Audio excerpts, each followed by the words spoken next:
Today I'm going to focus on an altar that I tend to set up for my family.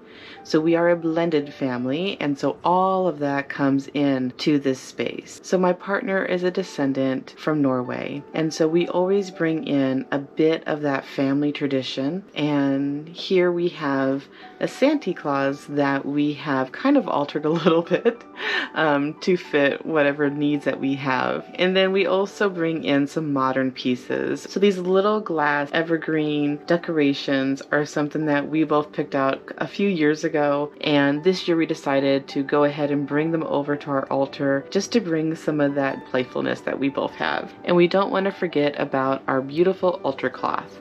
So this one is just a piece of fabric that I got at the store. You can use anything for your altar cloth. It can be a piece of fabric, it could be a scarf. I love recycling things from, say, my grandmother's, my grandfather's, and old pieces of clothes that I can transform into these pieces that I will use during the holidays to tie in my family connection into these celebrations. But if that isn't an option that you choose to bring to your altar, you can always bring in an altar cloth like this one and lay it out. Whatever fits your needs is the right thing to do. So me personally, I always like to bring in some form of an herb. And my favorite one, of course, is sunflower petals. So we all know that the sunflower follows the sun through the sky from the moment it rises to the moment it sets. And because winter solstice is a focus on the shortest day of the year, a focus on the sun, and the slow, gradual return of the sun building up until spring and summer, I like to bring in sunflower petals from my own garden or wherever you get them. I also have in the past picked up a bouquet at the grocery store and saved those petals for the altar purpose. And this year I have that in one of those tarot little card holders. So I'm going to put that back there. And a great thing to do is to pick a tarot or an oracle card that is kind of meeting the mood that you have this year for this particular holiday. So my wife and I decided Eternal Bond. I'm a unicorn lover, and this one just kind of sang to us. We went through 3 decks and decided that this is going to be the one. So you can either pull a card that is resonating with you at this time, or pick a card on that day and let the deck speak to you. So, and then I bring out my wife's family traditional horn cup. So this is something where we share a drink every winter solstice to celebrate the year that has been and the year that is to come. And this is just one of our little traditions. I do make a cranberry brandy that we then blend with wine, which actually is another video that is coming up, that we use with this, and we each do a sip of it and share all those blessings and hopes and dreams for the year to come. And that's its own little ceremony that we do as the sun is rising on that day. Or you could also do it as the sun is setting on that day. So a big part of an altar is a offering plate or a burning plate, however you want to see that. So today I've used this one just because we're using a smaller altar table, but this little plate with the moon phases is a brand new gift for me this year on the altar, so it's the first time I'll be using it. But in the past, I have used a traditional plate that was gifted to me that celebrates kind of my childhood. It has a lot of things in here that brings back joy, but you can see this year that's going to take up my whole table. So let me put this plate back down. Let me angle it correctly so it's in frame. Okay. So then we start looking at some of the things that are about the ceremony or the ritual, whichever word it is that you choose to call it. For this family, we really get into burning candles and allowing those focus with the light of the candle, connecting that to the thought patterns of the brightness and the warmth of the sun, how it lights up in the morning. When we light the candle, it burns beautifully during the day, and then when the candle goes out, it's significant to the sun setting. So this is just something that we have evolved into with our own personal practice, and just kind of an idea on how you can interpret things in your own in your own practice. So this year, a big find were different kinds of candles. Like I found this little apple candle, which is adorable, and apple can be a focus of prosperity and abundance, of celebration. There's a lot for me personally, a connection of East Coast apples, so there's a lot of family ties for me with that. So this year I also found these little sunflower candles, which ties into the flowers that I have brought to the altar, so I can set those there. So you can already see there's like a setup here, and always your intention is what's important and why it is that you are coming to your altar. And so whatever your personal focus is what's going to go into these candles. You could also have candle holders for pillar candles if that is something that you would like. Anyone that follows the channel knows that I have a cat that likes to get very involved in my magic, and not that he's drawn to flames, but he does like to rub on things, and I'm always extra careful with him with candles like these, which is why I choose these smaller candles for the altars.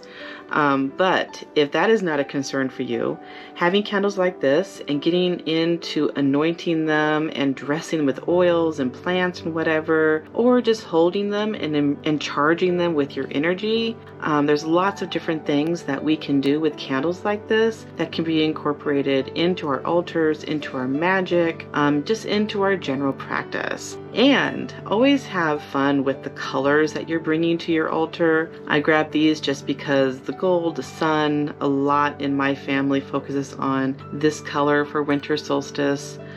Because we're looking at the illumination, the love, the sharing, the gathering, communities, and understanding the transition of the season as we're moving forward with a focus on what has been. So this gold color kind of brings that into us, because we're also surrounded by a lot of silver, which is connected with snow and winter and full moons and all these different things. So playing around with your colors and thinking about that in a way that makes it more personal for you on how you personally connect with colors is going to bring like a whole different element on making your altar, your ritual, your ceremony very personal and very much about you and what your personal focus is. Okay, so with the idea of anointing things, scent is another big part of it, right? So in this family, I kind of am very particular about the smells.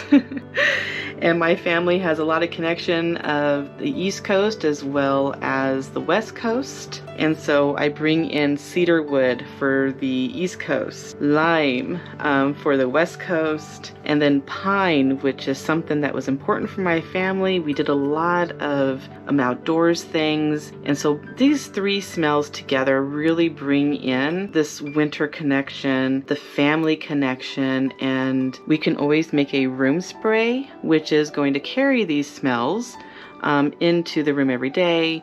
So say we want to start our day with our intentions, we do our tarot poll, we do whatever kind of meditation, and then we can add the element of how our brain connects with smell with our room spray. So this can be made into a protection blend, it can just be made into like a seasonal thing, whatever it is that meets your fancy. So then I'm going to start really incorporating things that make it personal. I'm bringing in some of my connection on the West Coast, bringing in my connection on the East Coast with my family connections, a beloved family's pipe. I love adding corn, which is very strong connection with my family. This is corn that I grow, and this corn here will be going in the ground this summer for me to grow this. So I like to bring it into my altar space to have that additional blessing because of the intention that this will be used in the spring. And then we have the lemongrass, again, something that I particularly grow.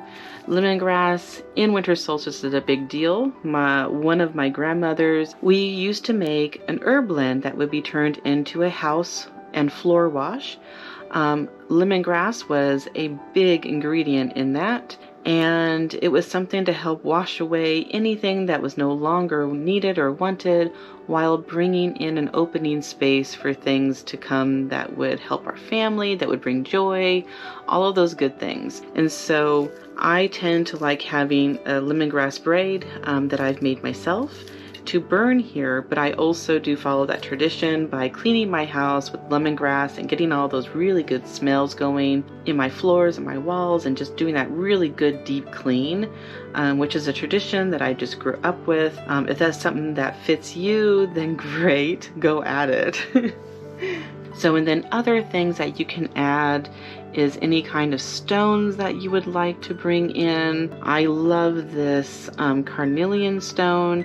It really has this energy of passion and love and all of the things that I want to bring to my altar with this transitional period. The fire of the sun and that red is represented, and so it is something that really brings a completion for me. So here is our winter solstice altar for this year. Of course, I'll change a few things to make it a little more private for our family. My wife will add a few more things here and there, and the whole family gets involved in how we're going to work with this altar and celebrate the year. So always, always, always, as I've kind of repeated multiple times in this video, make it about you. Make it about your family, your environment, whatever it is that you're going through, incorporate that into the altar. That way you have a personal energy going into your altar space, going into the ceremony, going into the ritual, and it becomes something that you can connect with, resonate with, and identify with. And every year you have the opportunity to change it, to grow with it, to take things away, and every year just make it personal. Which brings me to another subject. What do we do with a ritual? What is the ceremony that we're supposed to do? So the big key there is supposed to doesn't factor in. It is whatever you want to make it. There is no rule to this. If you want to follow a particular tradition because it's something that feels right for you, then go for it. If it's something that's a family tradition, of course, you want to maintain those traditions. But if you're newer to witchcraft and say this is your first or few winter solstices and you're still kind of not sure what to do, whatever feels right for you is the right thing to do.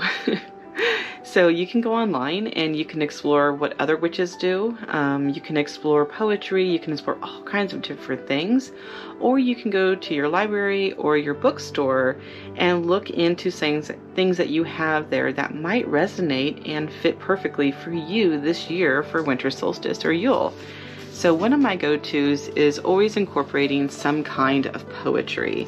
I love Nikita Gill's collection of poems. It's just a wide range of great things that can really connect into whatever it is that you're seeking to achieve. One of my go-tos is Linda Hogan's Book of Medicines. There's a beautiful poem in here about the grandmother song and talking about how the grandmother energy always continues throughout the year. And it talks about how we used to have songs for everything. So that's a big one for me. Another beloved one is Redbird, or any of Mary Oliver's poem books. They are filled with just amazing things. To see what I have marked off, just unplanned, of goodness. Yeah. How good the clouds travel as they do, like the long dresses of angels of our imagination, or gather in storm masses, then break with the gifts of replenishment. And how good that the trees shelter the patient birds and their thick leaves, and how good it is in the field in the next morning.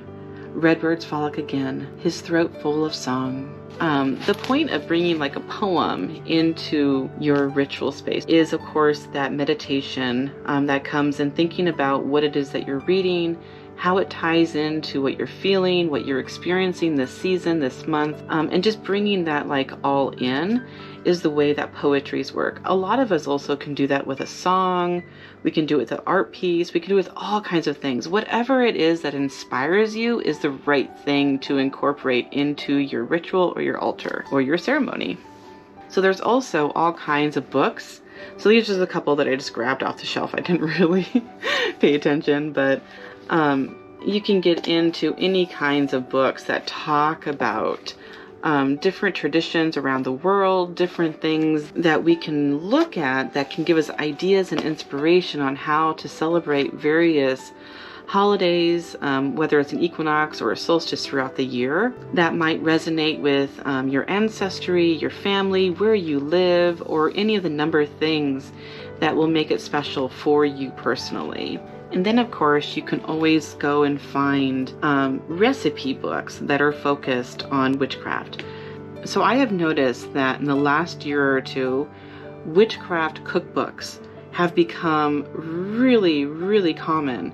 The last time I was at Barnes & Noble, there was probably 3 of them on the bookshelf, which made me so happy that there are like variety and just like different ideas from different witches sharing what they do and how they incorporate the holidays. I love how we all have a different way of doing things, and yet we're still celebrating the same thing.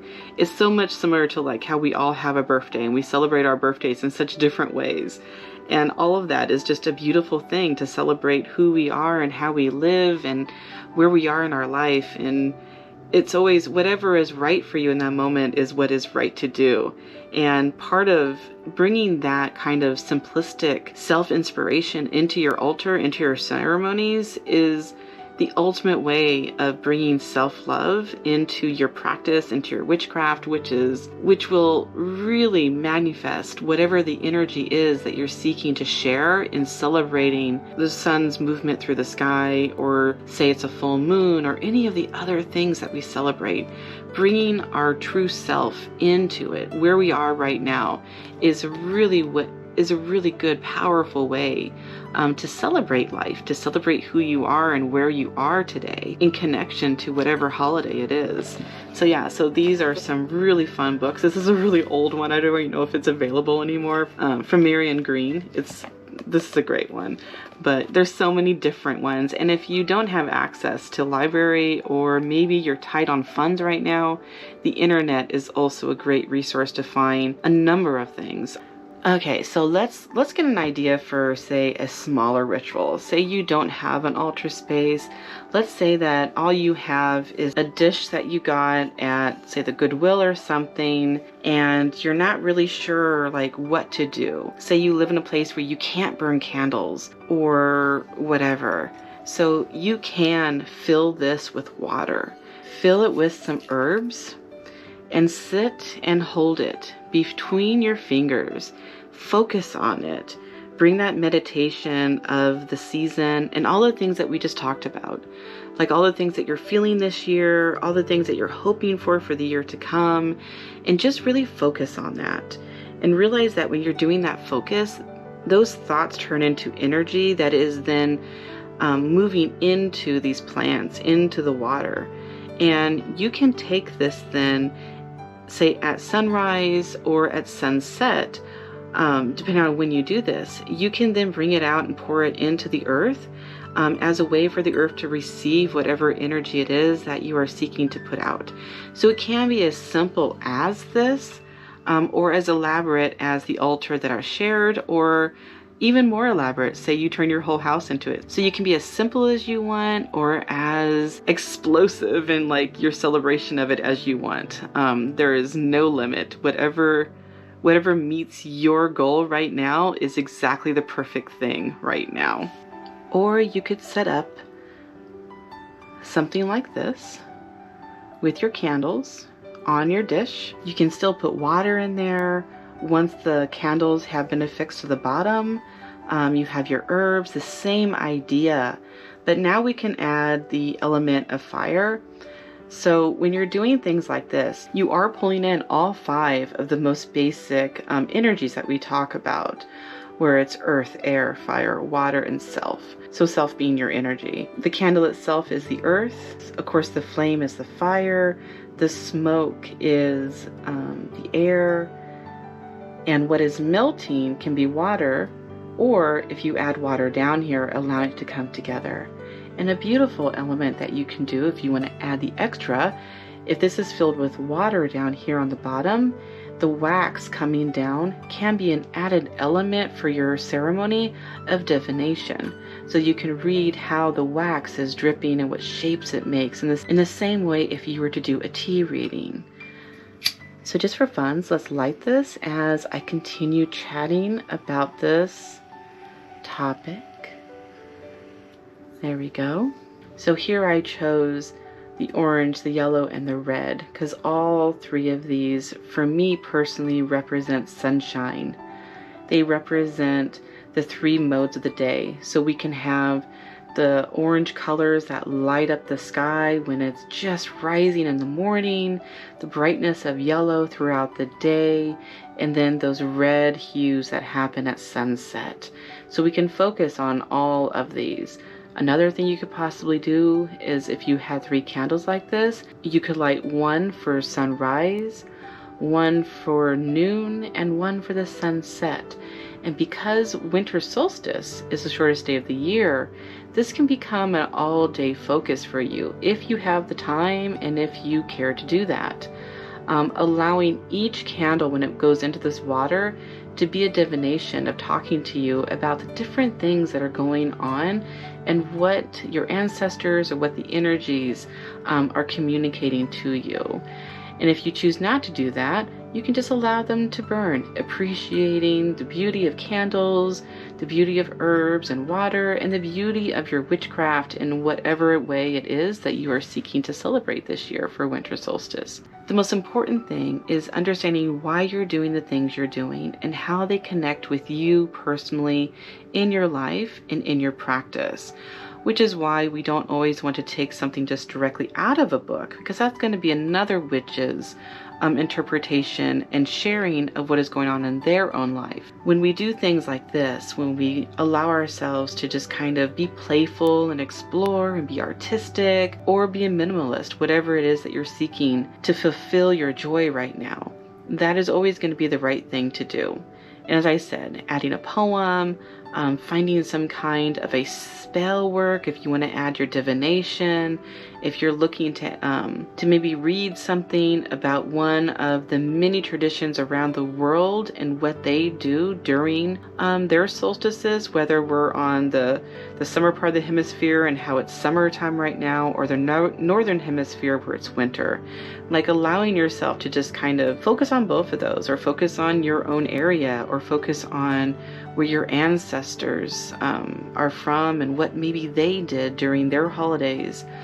Pulling out photo albums and focusing on some of these traditions that have been maybe handed down in your family. So there's all kinds of ways that you can make this very personal. Or you can scratch that, say you want to make new traditions for yourself in your life, or maybe begin new traditions for your family and different ways of doing things. The key word here is being creative and being inspired and allowing it to be true to who you are and your life right now. So thanks for spending a few moments of your day with me. Hopefully you are having a beautiful winter solstice or whatever holiday it is that you celebrate at this time of year.